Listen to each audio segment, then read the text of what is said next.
Classics Illustrated Junior. Read by George Pitropogiannakis.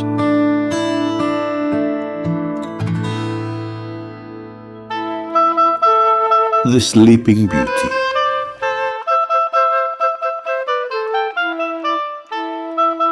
There once lived a good king and a gentle queen who ruled a rich and happy land. Everywhere there was laughter and song among the people. But in the palace there was also a bit of sorrow. The king and queen were somewhat sad because they had no children. The people are our children, my dear. Yes, but I do so wish we had a real child of our own. Every year they traveled far to all the great shrines and holy places of the world to make their vows and say their prayers. And at last their prayers were answered. A baby girl was born to them. Tender as the dawn and bright as the day, she was the most beautiful baby in all the land. The day of the princess's christening will be a holiday. There will be feasting and dancing in every town and hamlet. I will invite all the good fairies that can be found to be her godmothers. 7 good fairies came to the christening to give the king's daughter all the perfections a girl could have. As gifts for the 7 fairies, the king ordered 7 gold silverware cases made for the feast after the christening.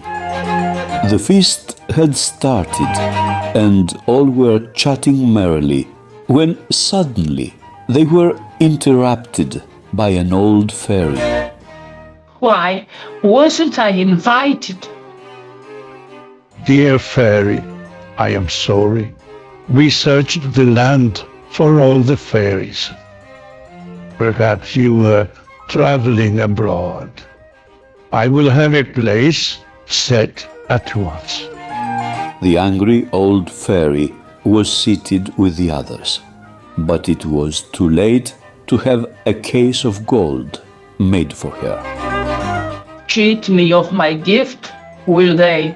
They'll pay for this. She means to harm the princess. It is time for the fairy godmothers to bestow their gifts upon the princess. I must hide so that I can be last to give my gift. Then perhaps I can undo the old fairy's wicked work. It is my gift.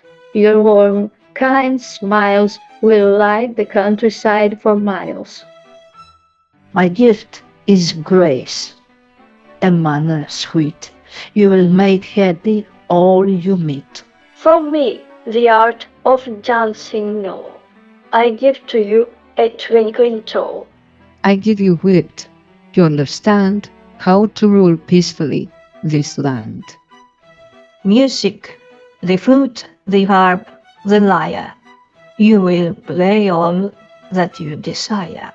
You and the nightingale will sing as sweetly with the gift I bring. As the old fairy drew near the baby princess, everyone became silent. I give you death before you are full grown. A spindle will go through your finger and you will die. The poor queen swooned to hear so terrible a curse. How wicked! Cruel. Poor princess. Wait! I can undo some of the evil. I cannot change the curse entirely, but the princess will not die. Dear little princess, You will indeed pierce your hand with a spindle, but instead of dying, you will fall into a deep, deep sleep. You will sleep for 100 years. 100 years. And at the end of that time, a king's son shall come and awake you, and your life will begin again. Hoping to prevent the old fairy's curse from taking effect, the king ordered all the spindles in the land destroyed. The years passed. The princess grew to be as lovely as the good fairies promised. She could sing and dance and play sweet music. However, there were times when she was lonely. I'm tired of studying, and I've no one to play with. I think I'll explore the castle. Here's a tower I never climbed before. I wonder what I'll find. She opened the door at the top of the stairs and peeked in. She was surprised to see an old woman sitting at a spinning wheel.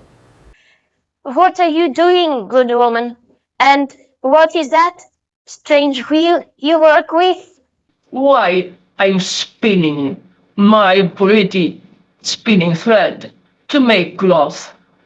Have you never seen a wheel before? Oh, let me watch how it's done. Oh, that looks like fun. Here, let me try. Almost as though it had come alive, the spindle pricked the princess's finger.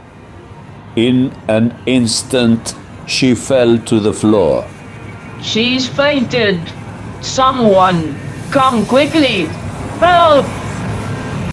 The people of the palace hurried to the princess's aid. They patted her face and rubbed her brow with water. But nothing seems to help. There is nothing we can do. It is the work of the fairies. She will sleep 100 years. The king sadly ordered that his daughter be put to bed in the most beautiful room of the palace, where no one would disturb her while the years passed. That evening, a dwarf in 7-league boots sped toward the fairy kingdom. He was soon before the good fairy, whose spell had saved the princess from the wicked fairy's curse of death. You ordered me to tell you. When the spell had worked, I have come at once. Thank you, dwarf. Quickly get my chariot. Fast as lightning, the fairy flew to the side of the sleeping beauty. You have done well, my king. Now I must complete the spell. When the princess awakens, she must not feel strange in the world. So I will see that she retains her court just as it is today. All were touched by the fairy's magic spell. The maids of honor, the ladies in waiting, the gentlemen, the officers, the cooks, the undercooks, even the horses and the cats and the dogs. All were put to sleep. All except the king and queen, who had to stay awake to rule the kingdom.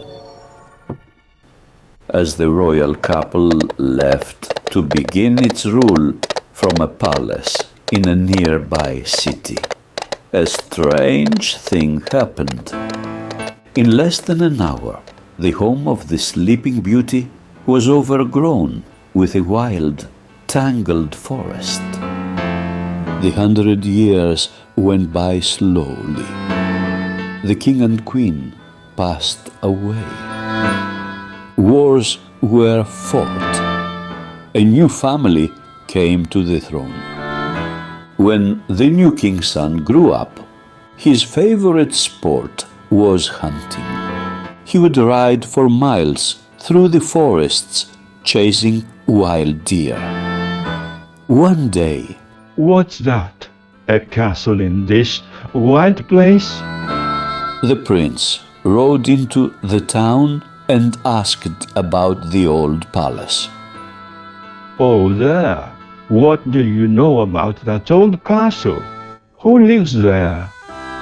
Witches, sir. You would do well to stay away from that place. Young prince, it is better not to ask about the hidden castle. They say it is haunted by evil spirits. I have heard weird tales about that castle. Surely they are not true. What do you know of it? My grandfather tells a story about a sleeping princess. Then lead me to your grandfather at once. I must hear this story. Yes, sir. Follow me. As the prince listened to the old farmer, a strange feeling came over him. And they say the 100 then years have passed. Many have tried to break through those woods to reach the castle, but none has succeeded. Then I will go. No, young sir. Those who have gone have never come back. Don't. You may be hurt. But the prince would not listen to the warning, and he quickly rode back to the forest.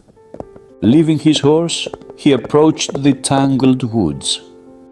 There is no way in. I have no axe. Yet I seem to be drawn toward this place by some strange power. Suddenly, magically, a path appeared in the tangled woods.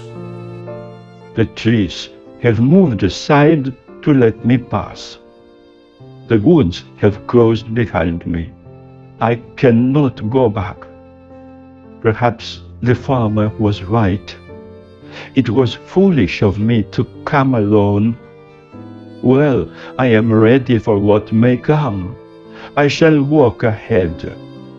At last, the castle, but there seems to be no sign of life. As he entered the courtyard, What is all this? He is asleep. The story the old man told is true. The whole palace is asleep. The nobles of the court, they are just as they were 100 years ago. then the prince entered the chamber of the sleeping beauty. At that moment, the evil spell ended, and the princess awoke. Is it you, my prince? After supper, the prince and princess were married. They set out at once for the prince's palace. Why, look! The woods have been cleared away. Somewhere in the land, the good fairy heard the news. And will they now live happily ever after? They will. My work is done. The end.